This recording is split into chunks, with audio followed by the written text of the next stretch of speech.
Hello hi welcome to Kokila's kitchen. இன்றைக்கி நம்ம கிச்சனில் கேழ்வரகு மாவை வச்சு ஒரு ப்ரௌனி தான் பார்க்க போகிறோம்.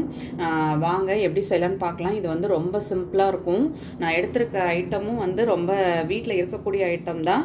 நீங்கள் கடையில் வாங்குறதுன்னு பார்த்தா கொக்கோ பவுடர் மட்டும்தான் வாங்குற மாதிரி இருக்கும். மீதி எல்லாமே நம்ம வீட்டில் இருக்கிற பொருட்களை வச்சு செய்கிறது தான். வாங்க எப்படி செய்கிறதுன்னு பார்க்கலாம். இதுக்கு வந்து என்னென்ன பொருட்கள் தேவைன்னு பார்க்கலாம். நான் வந்து இந்த குட்டி டம்ளரால் தான் அளந்து எடுத்திருக்கேன் எல்லாமே. மாவு வந்து கேழ்வரகு மாவு வந்து இதால் ஒரு டம்ளர் அளந்துக்கிட்டேன். அதுக்கப்புறம் 3/4 டம்ளர் அளவு நாட்டு சர்க்கரை எடுத்திருக்கேன். நமக்கு வந்து டேஸ்ட், நம்மளோட டேஸ்ட் பொறுத்து தான் சுகர் வந்து நம்ம கூட எடுத்துக்கிறதும் குறைச்சி எடுத்துக்கிறதும். அதுக்கப்புறம் வந்து பால், காய்ச்சி ஆறின பால், அடுத்து கொக்கோ பவுடர், 1 டேபிள் ஸ்பூன் அளவு தயிர், அடுத்து கொஞ்சமாக உப்பு, சமையல் சோடா, எண்ணெய். இதுதான் இதுக்கு தேவை. இது வந்து என்னோடய ஃப்ரெண்டு ஹேமா சொல்லி கொடுத்த ரெசிபி. வாங்க எப்படி செய்கிறதுன்னு பார்க்கலாம். ரொம்ப ரொம்ப சிம்பிளாக இருக்கும், அதே சமயம் டேஸ்ட்டாகவும் இருக்கும்.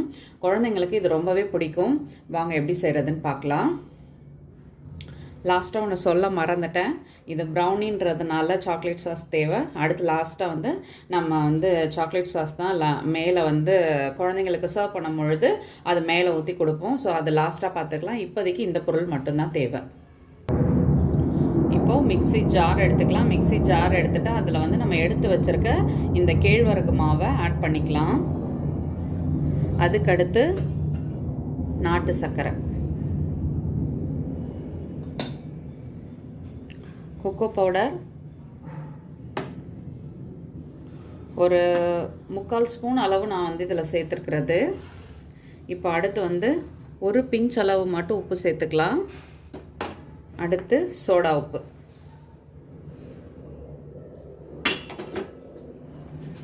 Curd, oil. இது 1 ஸ்பூன் அளவு தான் நான் எடுத்திருக்கேன். இப்போ அடுத்து வந்து பால் சேர்த்துட்டு நம்ம வந்து இதை மிக்சியில் நல்லா அரைச்சி எடுத்துகிட்டு வந்துடலாம். இப்போ பாருங்கள், இது வந்து நல்லா அரைஞ்சிடுச்சு. ஆல்ரெடி அது பவுடராக தான் இருக்குது. எல்லாம் ஒன்று சேர்ந்து அரையணும் இல்லையா? நான் பேலன்ஸ் வச்ச அந்த கொஞ்சம் பாலையும் இதை சேர்த்துக்கிறேன். சேர்த்துட்டு நம்ம வந்து இப்போவே டேஸ்ட் பண்ணால் சூப்பராக இருக்குது. இங்கே பாருங்கள், இது இப்போ நல்லா அரைச்சாச்சு. இப்போ நம்ம வந்து எப்படி ஆஸ் யூஷுவல் வேக வைப்போமோ அதே மாதிரி தான் வேக வைக்க போகிறோம். ஒரு பாத்திரத்தில் கொஞ்சமாக நெய் தடவிட்டு அப்படியே இதை ஊற்றி கப்லையும் போட்டு வேக வைக்கலாம். நான் வந்து இன்றைக்கி ஒரு பிளேட்டில் தான் ஊற்றி வேக வைக்க போகிறேன். ஏன்னா நான் கட் பண்ணிவிட்டு அது மேலே சாஸ் எல்லாம் ஊற்றுறதுனால எனக்கு வந்து ஸ்கொயர் ஷேப்பில் வேணும். அதுக்காக நான் வந்துட்டு பிளேட்லேயே ஊற்றிக்க போகிறேன். இப்போ வந்துட்டு நம்ம வந்து வானலை தண்ணி வச்சு இட்லிக்கு எப்படி ரெடி பண்ணுவோமோ அதே மாதிரி நம்ம வந்து ரெடி பண்ணி எடுத்துக்கலாம். ஏதோ ஒரு பாத்திரத்தில் நீங்கள் வந்து தண்ணி சூடு பண்ணி வேக வச்சு எடுக்கணும், அவ்வளோதான். இப்போது வேக வைக்கிறதுக்கு ரெடி பண்ணியாச்சு. நம்ம ஒரு பாத்திரத்தில் நெய் தடவி ஊற்றிக்கலாம். நான் வந்து இதை மதுரை டிஃபன் பாக்ஸ் தான் எடுத்துருக்கிறேன். இப்போ வந்துட்டு இதில் நெய் தடவிக்கலாம்.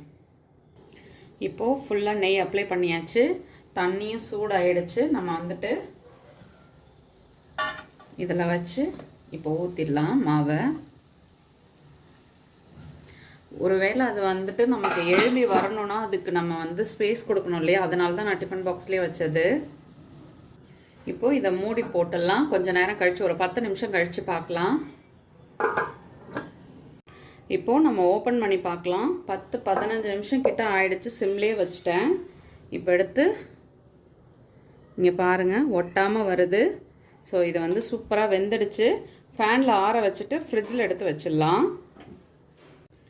இப்போது நான் ஃப்ரிட்ஜில் இருந்து எடுத்துகிட்டு வந்துட்டேன். நல்லா சூப்பராக ஜில்லுன்னு ஆயிடுச்சு. இங்கே பாருங்கள். இப்போது இதை வந்து எல்லாத்துலேயுமே நம்ம வந்து சாஸ் ஊற்ற முடியாது. ஸோ நான் வீடியோக்காக கொஞ்சமாக கட் பண்ணிவிட்டு அது மட்டும்தான் ஊற்ற போகிறேன். நம்ம கட் பண்ணிவிட்டு எடுத்துக்கலாம். ஆக்சுவலாக இதில் வேணும்னா நட்ஸ் எல்லாம் கூட போட்டிருக்கலாம். நான் வந்துட்டு நட்ஸ் எதுவும் போடலை.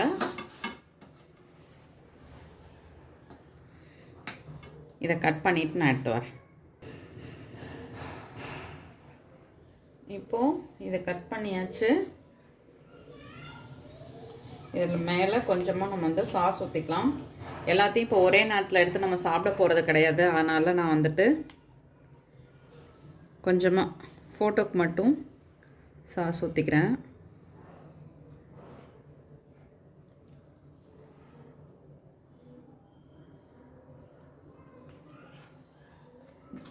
அவ்வளோதான், சூப்பராக நம்ம ராகியில் செஞ்ச ப்ரௌனி சூப்பராக ரெடி ஆகிடுச்சு.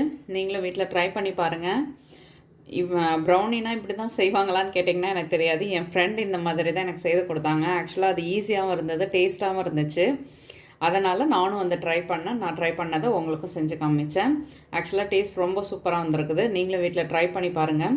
பிடிச்சிருந்துச்சுன்னா மறக்காமல் ஃப்ரெண்ட்ஸ் அண்ட் ஃபேமிலிக்கு ஷேர் பண்ணுங்கள். ஷேர் பண்ணுறதோடு மட்டும் இல்லாமல் வீடியோ பிடிச்சா லைக் பண்ண மறந்துடாதீங்க. தேங்க்யூ. இந்த வீடியோ உங்களுக்கு பிடிச்சிருந்தா லைக் பண்ணுங்க, ஷேர் பண்ணுங்க, கமெண்ட் பண்ணுங்க. மறக்காம கோகிலா கிச்சனுக்கு சப்ஸ்கிரைப் பண்ணுங்க. தேங்க்யூ. வணக்கம்.